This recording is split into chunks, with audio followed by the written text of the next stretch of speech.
Сәлем достар, құрамында небәрі 5 саттың көмегімен тез әрі оңай дайындалатын ең дәмді шарлотка пісіретін боламыз. Ол үшін бізге 150 грамм ұн қопсытқышы, 130 грамм қант, 4 жұмыртқа және 4 алма қажет. Алдымен жұмыртқа мен қантты масса 2 есе көтерілгенше блендердің көмегімен араластырамыз. Жұмыртқа қоюланып, ақ түстес болуы қажет.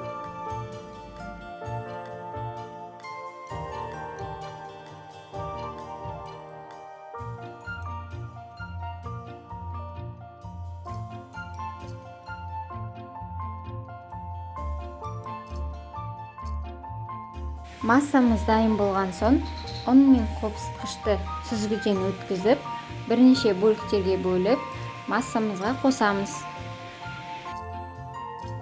Таяқшаның көмегімен жоғарыдан төмен қарай араластырамыз.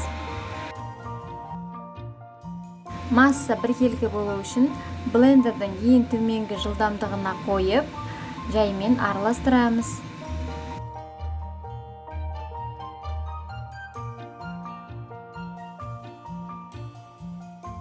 Формаға сары майды жағып, оның үстіне қант және ұн себеміз.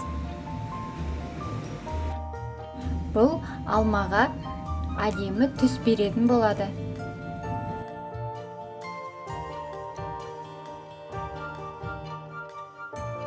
Сеуіп болған соң, формамызға алмамызды әдемі етіп жайғастырамыз.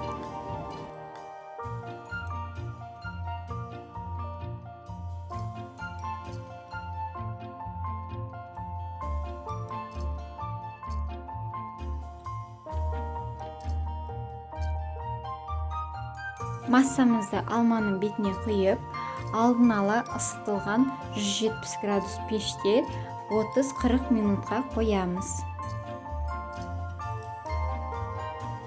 Мінекей пирогымыз дайын. Әрлеу үшін бетіне қант ұнтағын сепсеңіз болады.